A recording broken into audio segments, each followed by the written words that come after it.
Thank you so much for this generous introduction and for this invitation. I have to admit that I'm really pleased and I'm really, really excited to be here today. And thank you very much for coming to London here and also people online. I know it's that kind of year, it's difficult to find time for these things. So I'm really, really appreciating that. And I have to admit, when I first received this invitation, and I thought, oh, bad habits. And I have to admit, I was slightly scared. And part of me thought, oh, it's perfect. I will talk about cemeteries and death.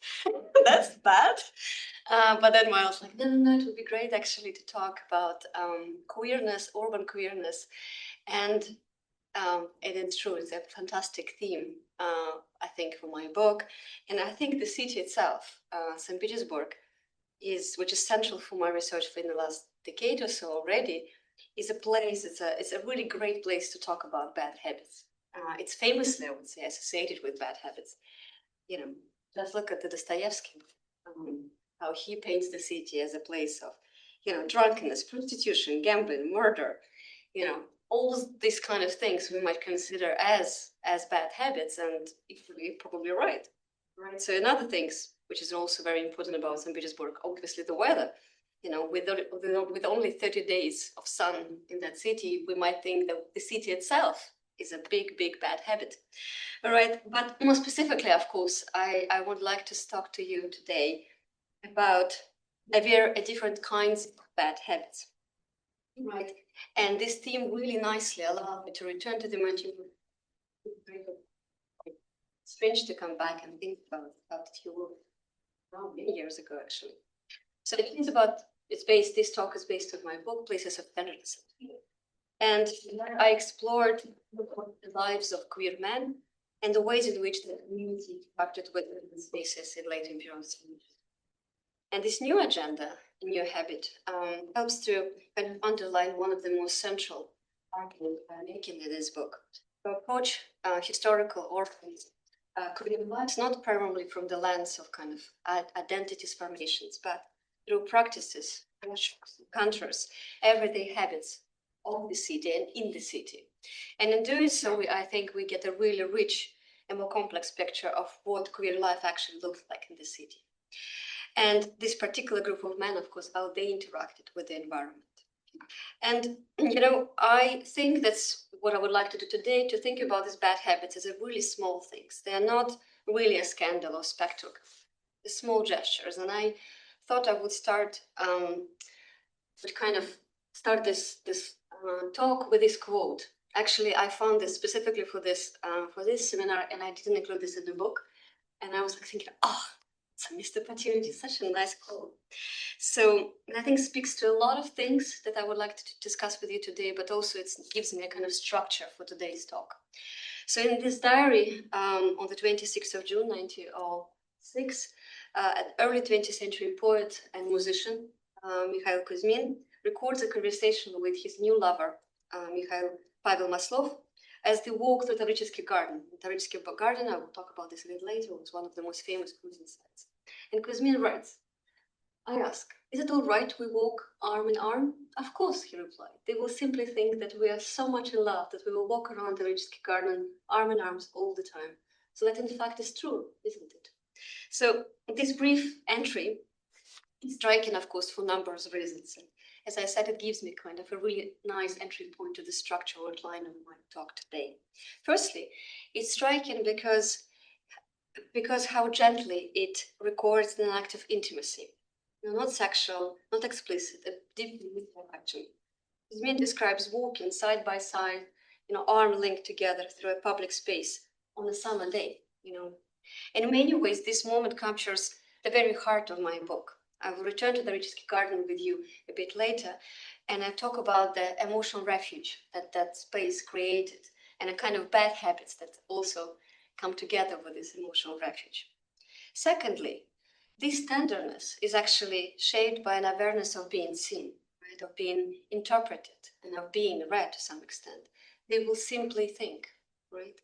But who exactly they are? The public, quick men, constables, I would say the observant city in general, right? And it's the second habit I would like to talk to you today. it's the habit of policing the queer city, right? Because as many European cities, St. Petersburg was under the Criminal Code of 1895, and homosexuality was a criminal act. We'll return to this later.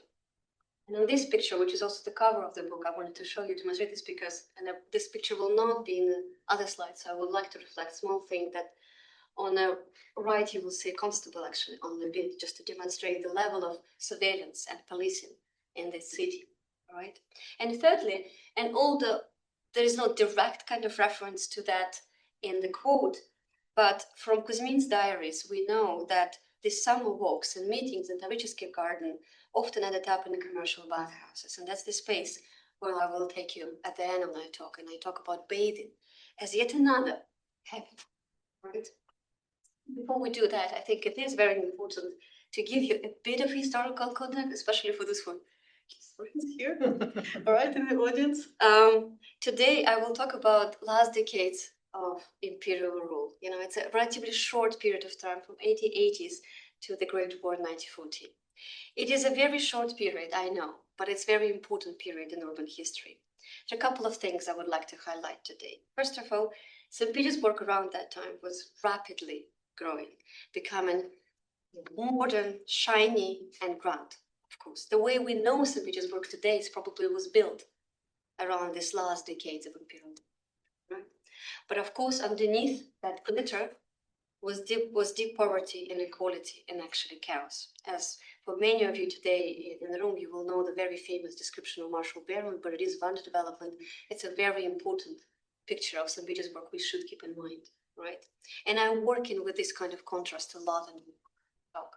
It's places of tenderness and heat.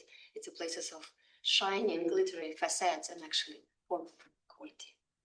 Secondly, and I would really encourage you to just quickly reflect on that picture. We see a lot of men in the city. Demographically speaking, city was very much a male-dominated. And of course, patriarchal rule assumed that ladies were largely absent from the public sphere.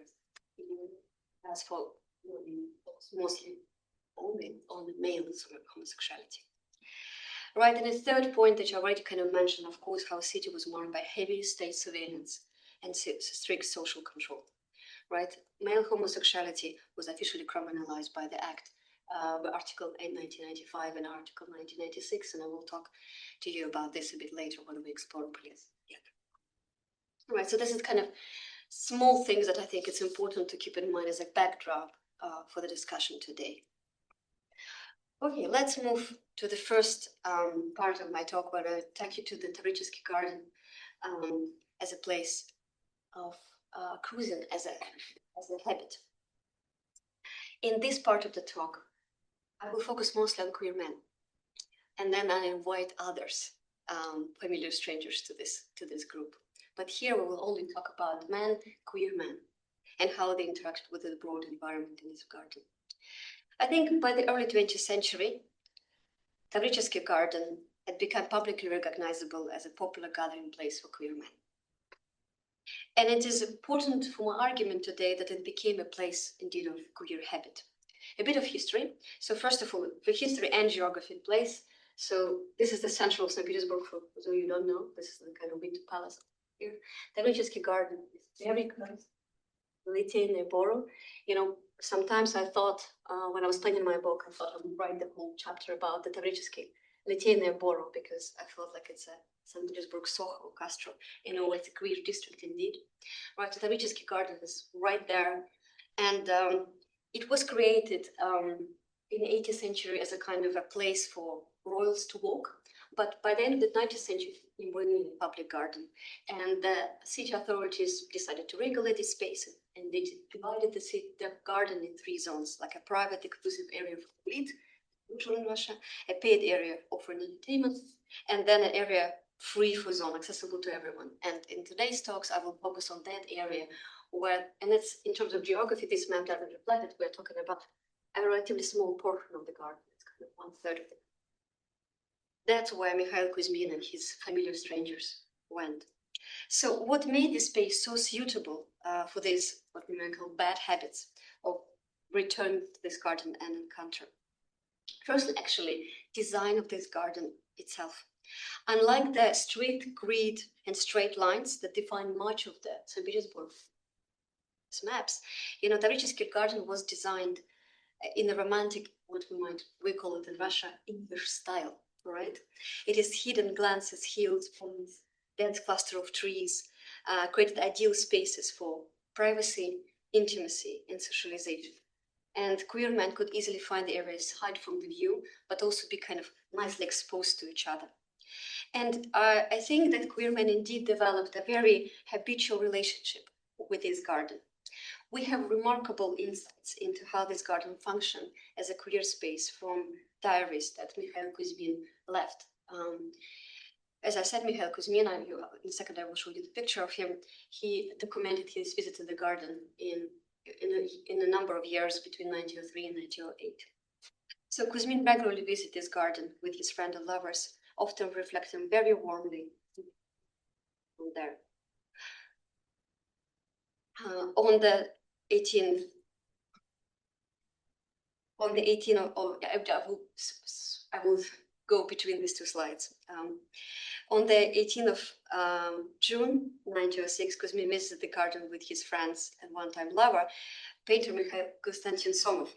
And they were talking about creating a specific map of the garden, an imaginary map they would call, and sorry for my French here, Voyage de pour de tendre au Pouchon, a journey from the land of tenderness and land of heat. And that's you see the title of my book is coming from their discussion. It was a reference to famous Mademoiselle de Scudery or de Tendre, all right? And Kuzmin would write a poem, Company, is the imaginary map, which presented both emotional tenderness but intense physical desire. And someone would actually paint a beautiful map of the garden. So the garden was their land of tenderness, often emotional connection, romantic explanation. And on these quotes, you see how happy they felt actually in this particular space. It was their places of happiness, places of tenderness. But garden, of course, there are a couple of habits I wanted to discuss with you specifically. I think we should, for a second, step back and forget about the adjective bad here, because obviously one of the things, the habit of adornment was really pronounced in the garden. So they prepared their bodies to be in that space. It was shaped through repetition and intention, this kind of habit. So Kuzmin and his friends, they talk about a different application of makeup, how to put rouge, for example, on the cheeks, the choice of bright color skirts and silk ties. For example, red silk tie was one of the most important things for them to identify themselves in the crowds. They also put the yellow daffodil in the coats to show the rest of the world that they belong to this community. So it was very carefully cultivated aesthetic of the queer milieu. In this sense, the body itself became a surface of habit, I think. It repeated practice of becoming visible to a very particular kind of gaze, while at the same time remain partially illegible, actually, to others. And Kuzmin, for example, reflects in his diary on some people being very, very open about too much rouge or too much makeup. And for example, talking about Oscar Wilde's case and how dare he to be so obviously queer to others. It should be hidden, according to Kuzmin, or at least a bit hidden. It's a very kind of balance between to be exposed. So he reflects on habit of preparation of coming to the garden, right? So then, of course, habit itself of walking, of strolling in the garden, right? One of the most striking features of Kuzmin diaries that contrasts sharply with what we know, for example, about the Queen of London around the same time, or Paris, or American city. Their cruising was a daily activity. They met there during the day, sometimes in the morning, right? And they returned there almost every day just for a chat or a cup of coffee. It was not, we did not get in the sense that it was a kind of a very sexual pursuit, actually. It was more social than the activity, right? Another very important aspects of that Kuzmin is really using adjective with recollections of the visit of the garden. So I think it's, as I write in the book, for example, that he, analyzed how much time he used with all familiar strangers we all come in. And these walks are remarkably slow, actually. They are not walks for purpose. but a repetition, lingering, posing, laughing. I will talk about the, habits of playful provocation there too. It's a repetition that recognition becomes possible. They were very slow and intentional in this sense. And through this repetition, actually, familiar faces appear, So, and that's how he called his gang the familiar strangers. When we look closely at Kuzmin's friendly gang, as he calls them, it becomes clear that cruising in Тавricheskaya garden was about, of course, play, mischief, and at the time, deliberate provocation. On several occasions, Kuzmin, described his companions, particularly Stepan and Vasily, teasing constables, walking passers-by, stepping on a woman's umbrellas without invitation, even tipping them in the direction. It's basically a collection of very theatrical gestures. That's definitely a bad habit. And it was not just simply a drunken behavior, actually. It was a kind of performative mischief, I would think. Kind of an intentional unsettling of public order, because it reflects a lot about how they take a great pleasure in unsettling this order, making this kind of theatrical performance in the middle of the garden. And it's interesting how, of course, constables who would be there react and play along. And we'll return to this in a second when we talk about policing as a habit, right? Of course, with another aspect I would like to mention here that is important to remember, this playful provocation was also deeply tied to class crossing. Kuzmin, an aristocrat, right, moved with men who were shop assistants, workers, clerks, hooligans, right? He had lovers who were hooligans, for example. So, and that he himself wore worker's flat cap. And here on the picture, you see him in an old medieval coat that just kind of played with a different kind of identities here to present himself in the garden. So he blurred what was meant to remain separate in the garden, as many other men did together with him. Sometimes money passed between them, I have to admit. It was not only just social. Sometimes money passed between them, sometimes it didn't, right? What matters was the relationship they could produce simply to exchange the exploitation of desire alone. It was basically like a very interesting social dynamic between them, right? In this sense, I think this bad habit was not just a sexual, but a social. I think you get a really nice picture of Katarichsky garden. And, when I was reading his diary, part of me really wanted to be there, like in this space. And I know this space very well because my flat in St. Petersburg was very close to actually Katarichsky garden, so I know the garden quite well. And it hasn't changed so much since actually they reconstructed that way after the Second World War, the same paths, right? So it hasn't changed so much. So I could actually kind of trace the movements of Kuzmin and his friends in the garden. But it's a very nice picture. However, it would be just wrong of me to say that that's the only part of the story. It is important to talk about actually the violence and managing the risk in this garden. Because of course, it was not just about community. It was also about learning to live with danger and about developing a kind of repeated practice of managing the risk on various occasions. That the conversations there and the meetings that end up in actual fights.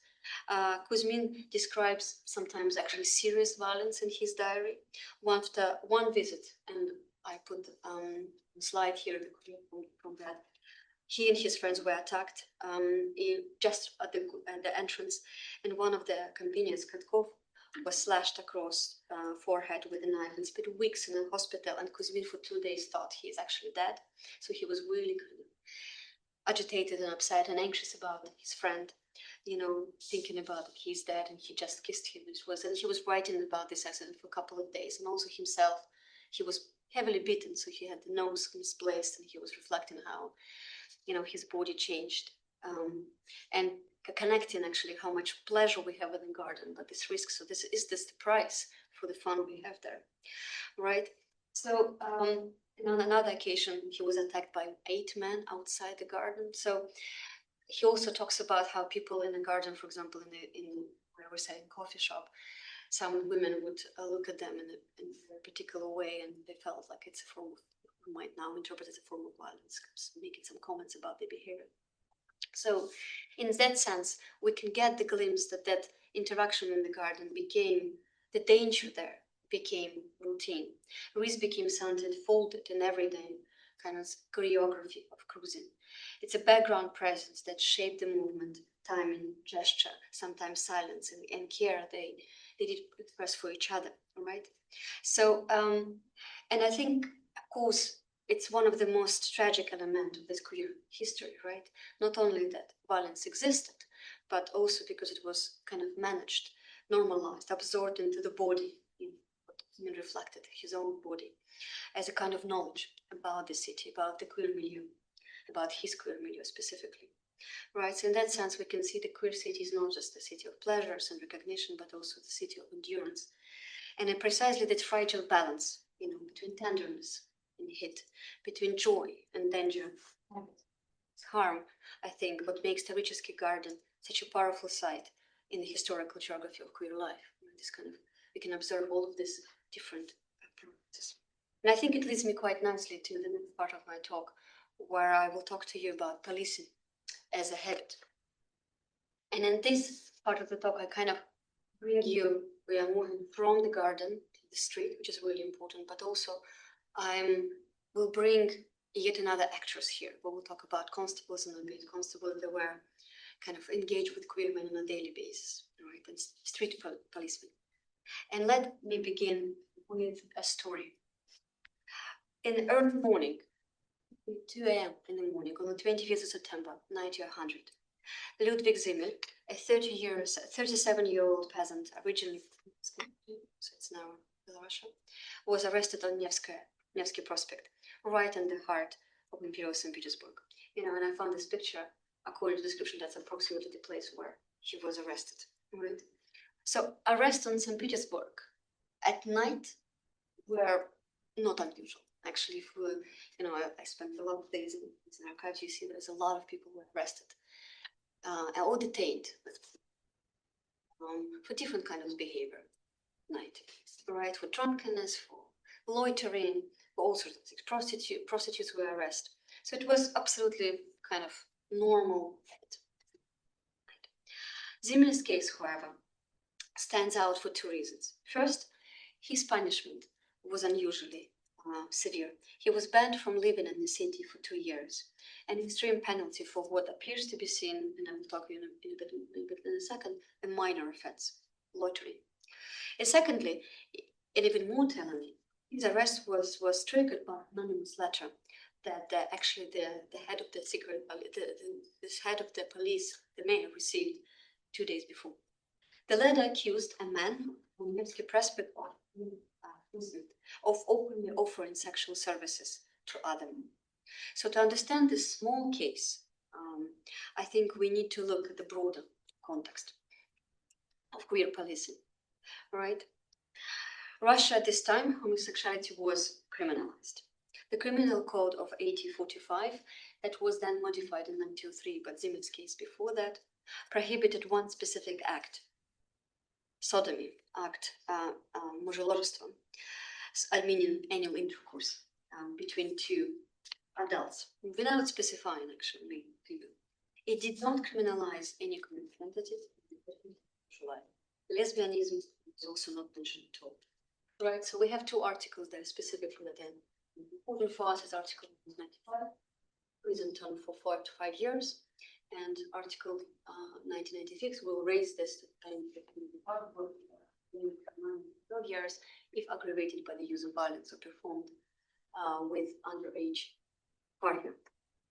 We know from history that police force in Imperial Russia was very weak. We actually will report documents that court records revealed us that not all were arrested in this article. So it's really very human, officially executed under the article specifically.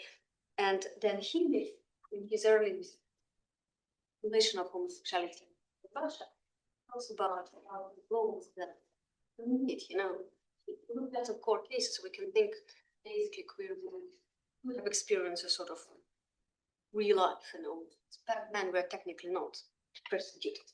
But as I say, this not as a historical geographer, but also as a woman who grew up in Russia, the absence of records does not mean the absence of repression.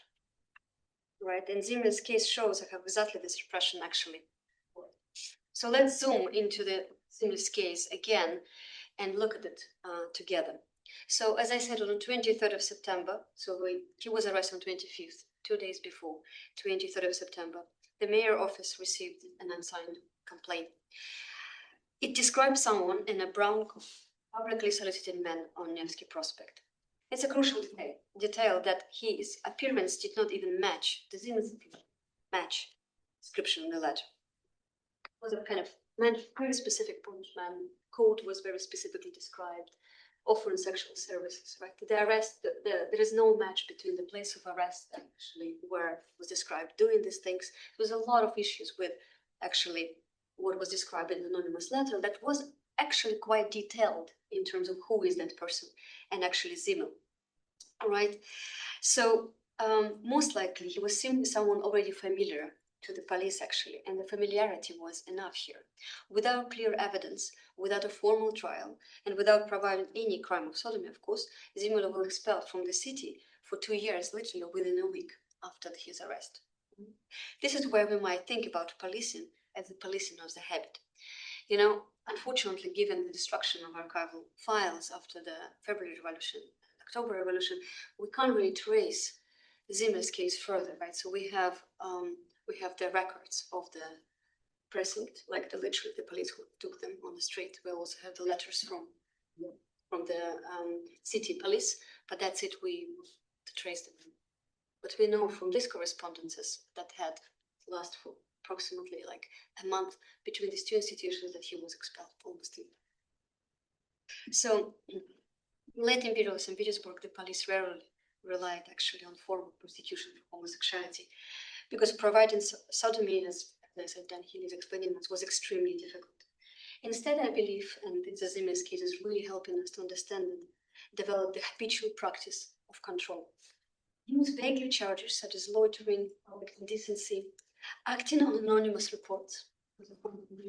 In my chapter on police, and I talk about different other cases that speaks to the similar pattern. Rely on personal knowledge and reputation, as in this case of Zimmer, when they probably knew someone on the street and just took him to the street. And exercising almost unlimited discretion, sometimes called arbiters of legality in work. So it was a kind of a habit of quiet punishment here. Right. And it's another, there is also yet another very important aspect here, right? Apart from the criminal code and the police, St. Petersburg in the century was under what we might call the emergency legislation passed by imperial decree starting in 1866 that was instrumental in maintaining a system parallel to what the police actually. This system allowed for sanctions like arbitrary detention, exile, bypassing courts altogether. Adjusted over time, it strikes a contention balance between the lack of legal rule and administrative discretion. Right? The council of ministers imposed extraordinary security states controlling these administrative laws. So this dual system enables social authorities, local authorities, to police sexual deviance and political dissent without threat, actually legal persecution. In St. Petersburg, extensive use of administrative prerogative led to the exile of thousands, shaping police practices and handling public order threats, like we were thinking about people arrested and expelled from the city for depraved behavior, порочное поведение, and political unreliability, политическая неблагонадежность. So this did not mean itself that queerness or homosexuality was aggressively policed. I don't want to kind of make this kind of argument, actually. What is more interesting is that the emergency state under which the city was gave municipal authorities greater leeway in policing that queer milieu, in fact, was under persecution of sodomy laws. So kind of created a parallel system to allow people to be persecuted. And governors certainly, and St. Petersburg government definitely, made excessive use of so-called administrative prerogatives. And, for example, nearly 44,000 people exiled from St. Petersburg in this decade for non-political reasons, and an unknown number of political ones. So as a result, the police refer this to informal and different administrative methods of control, right? So the question is here, actually, how many then Zimmers were there, right? Kind of taken from the street and banned from the city. And of course, if Zimmer's story reveals the harsh and arbitrary, so that's that's the question, like how many Zimmers we have there. That's the question, and unfortunately, the lack of the archival files doesn't allow us to give a definite answer, but it's considered. So if the story reveals a harsh and arbitrary side of police power on the street, then the second case I would like to bring to your attention today reveals something very, very different.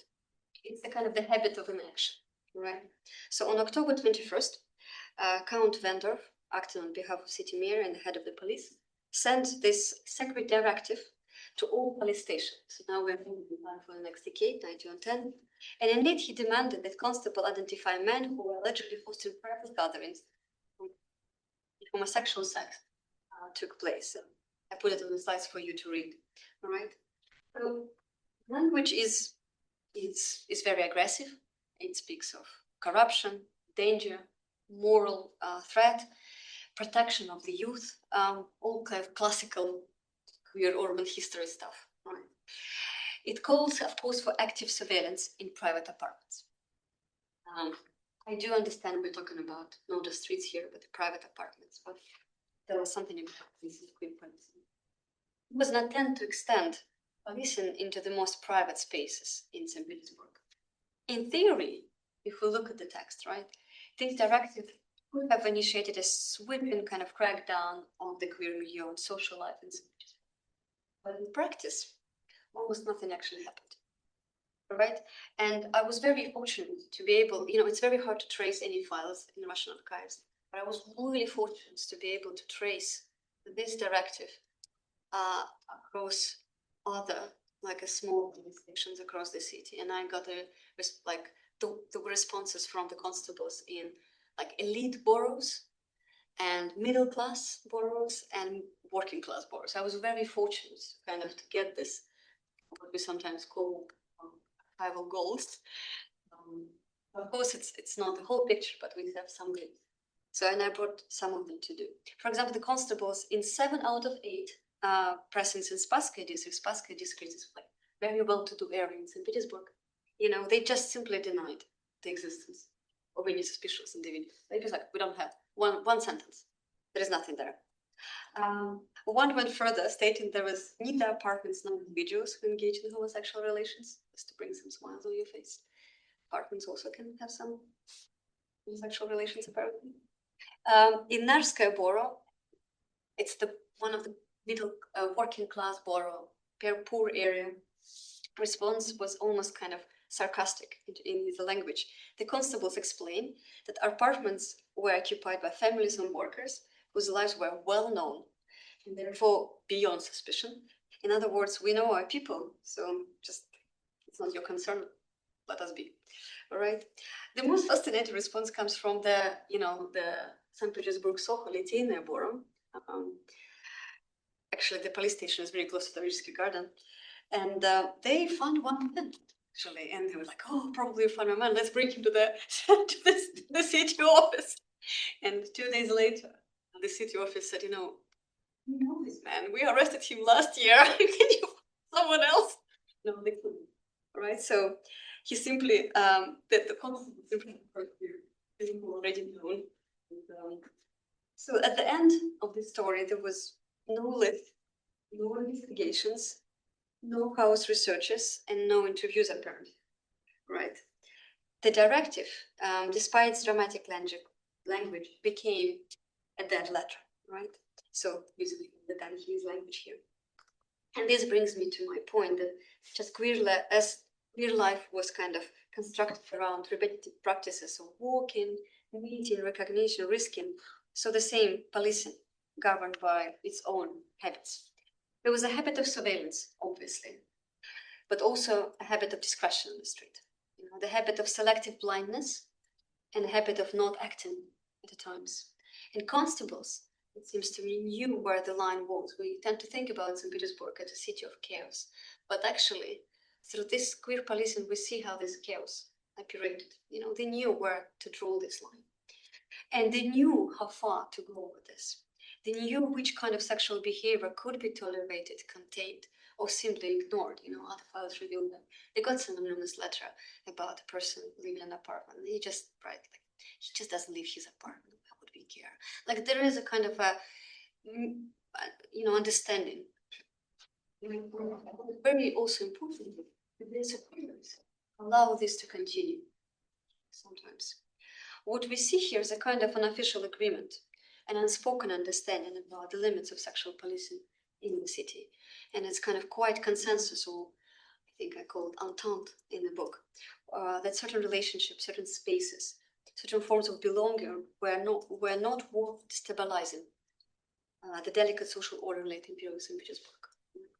So together, I hope you see these two cases, at least show you that queer policing as a bad habit in imperialism in Petersburg was all about this tension, again, between transgression and tolerance, surveillance and silence, tenderness and threat. To some extent, again, the title of the book is about this form of policing, thinking a man from the street, biting foot in the but also sometimes this having a blind eye, some other practices. So, and now I would like to talk to you about bathhouses. And yes, I have that image on one of the slides.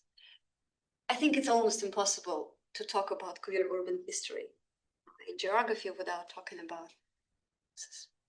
They are very central for queer history. Right? Almost every book I read about queer urban history included discussions about bathing. But in Russia, I think it's a bit different case because bathing itself was, I'm so glad I put it, the bathing itself was already deeply rooted cultural practice. Ethan Pollock, who wrote this wonderful book of bathing in Russia, always spoke about how it is. I spoke with him about how, queer practices of bathing kind of were so connected to the Russian traditions of bathing in Russia, kind of the obsession with bathhouses. I am the bathhouse, I love it. So, and it is precisely this kind of ordinary, traditional space that the queer man adopted, inhabited, and actually quietly transformed as I explore in the book with him. Of course, I will not speak today about this kind of bathhouses, right? The wooden places, small wooden houses. What I'm talking about is this big urban commercial bathhouse, multi-story buildings. It was a new urban of Beijing that shaped queer life in imperial St. Petersburg. So what is commercial bathhouse? It's a publicly accessible but privately owned space operated for profit. That's really important for our discussion. It was a private space, right? And such bathhouses existed in every Russian city. In that decades when I'm writing about, there were approximately 60 bathhouses in the city. Right, the largest one, and actually I put on the slide the Voroninsky bathhouses. They were very famous, right? And they were the largest in the city, and they would offer levels of services under one roof for men, for women, different sections, various prices. It's a very, very segregated place, right? And you can get the services for according to your needs. There's very cheap sections of the bathhouse. There's very luxurious one. Voroninsky bathhouses, as legends say, were also visited by the royal family, for example, right?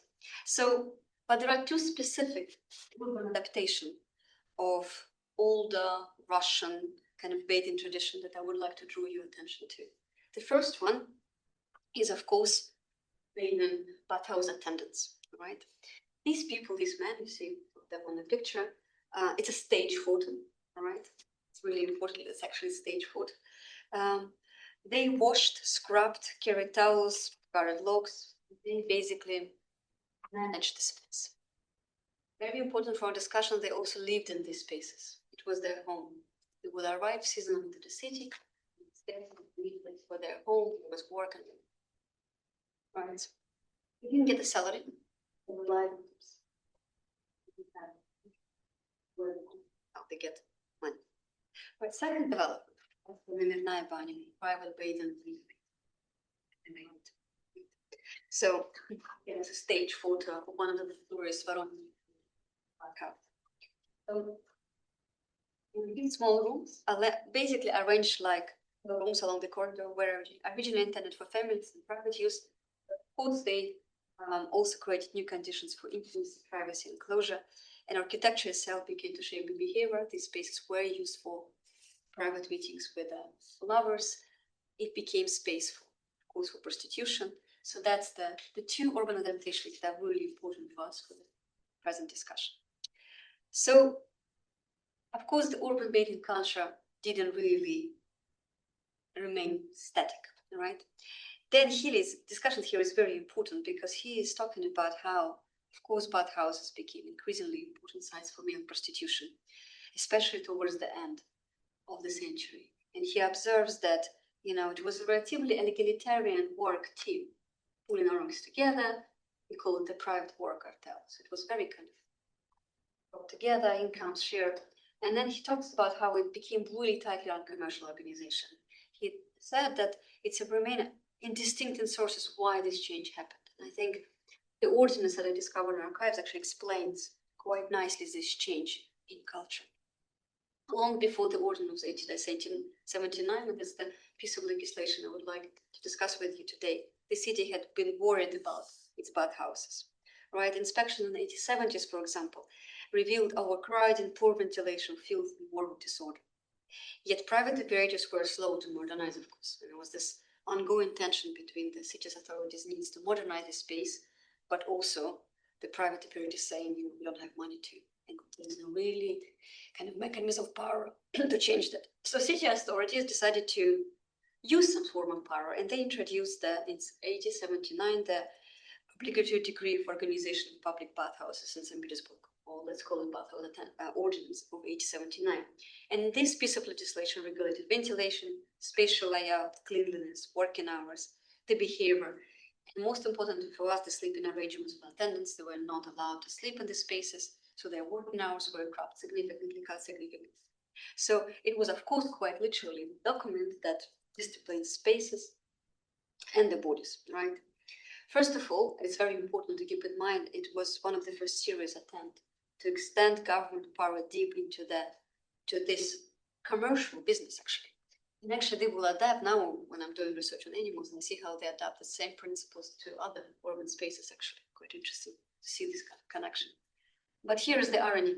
By 1883, when they conducted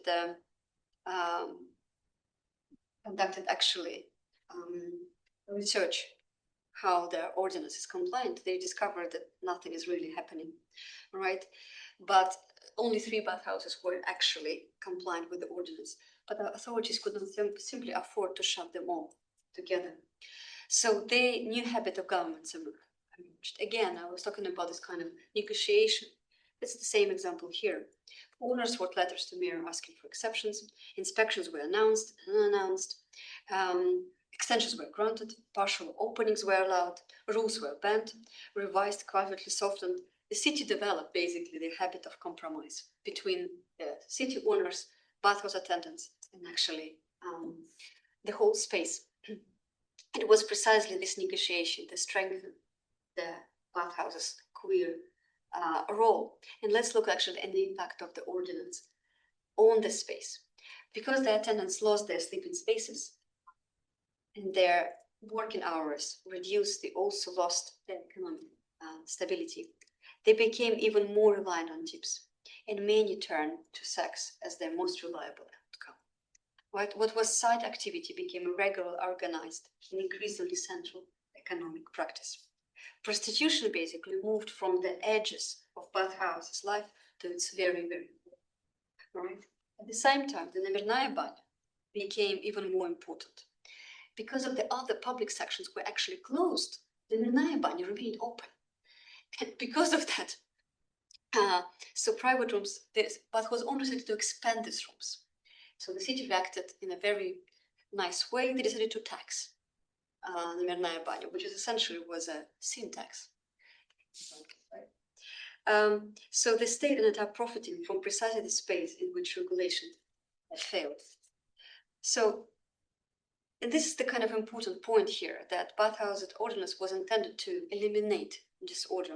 Instead, it produced a new order, one based on kind of this informal arrangement between bathhouse owners, bathhouse attendants, who would still sometimes sleep in the bathhouse, kind of without telling the owners, for example. So the sexual economy was not eradicated at all, but became institutionalized. So, and the queer milieu did not exist. It did not exit as the city really tried to make. It grew inside of them and shaped them.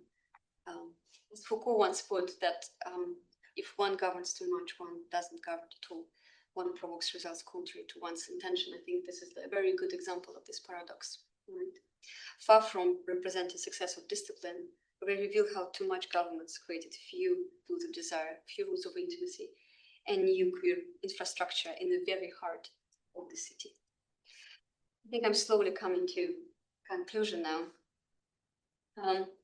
So let me conclude today by again returning briefly to Mikhail. Oh, see?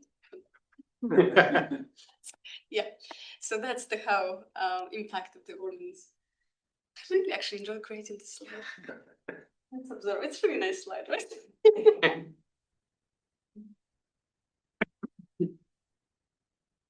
Just tired, I think. So yes, I think let me conclude today by returning briefly again to Mikhail Kuzmin and his beautiful description of the city during the White Nights. In his entry from 9th of June, he writes that as three of us were returning home along Gorokhova Street, we saw couples everywhere on the sidewalks, on the arches and caps, and this rose-colored dawn, the sleeping canals in the bright sky, all seemed to pour out some kind of art. And I think this beautiful description captures the emotional heart of the queer street life and the kind of queer milieu, something we too often overlook when we talk about urban sexuality. We do focus too much on bad in habits. So it was just habits. So Kuzmin's words remind us that queer experience in the city was not only about loneliness and kind of secretive acts. It was about moving together through the city, through shared walks, repeated encounters, quiet gestures of recognition, what became one-time habits of intimacy and companionship. In many ways, my research about Petersburg, queer St. Petersburg, and in my talk today might appear to be more about the city itself, actually, about the queer men. I tried to bring Kuzmin not here, but indeed, much of the evidence I work with comes from people in institutions who wanted to suppress queer visibility rather than from queer men themselves. And I'm very much aware of this, we might call it limitation, but as a historical geographer, I actually see it differently. My aim is precisely to show how profoundly the habits of the city shaped life. The efforts of the police, city officials, for example, the bathhouse inspectors, municipal authorities to control, sanitize, order the city, created a framework within which queer men had to live, adapt, and improvise, actually. And even things which seem mundane, like layout of a street, a desire of a park, the architectural bathhouse. And here, actually, the reason why I put this picture on the slide, it's urinals here. I'll talk about in my book about the architecture of public toilets and very important here too. The time and closing of hours of the bathhouse, for example, became a part of everyday habit in which queer life was negotiated. What I explore in my book is precisely this shift in negotiation, how queer men carved out spaces of tenderness, desire, community through their own habits of walking, bathing, gathering, holding hands, even as urban authorities attempt to impose their own habits of surveillance, regulation, and control. And in this sense, the city itself becomes more than a backdrop. It is indeed a participant. Right? Streets, its gardens, bathhouses, public toilets, they shape it, constrain it, enable it, and at times even protect it, actually. So to understand queer life in St. Petersburg, and I believe in any kind of maybe say non-Western queer cities, we have to see the city as Kuzmin, sort. Not as a static stage, but a living, breathing environment, full of danger, but also full of possibility. A place where again and again love found ways to appear in the most ordinary places. Thank you.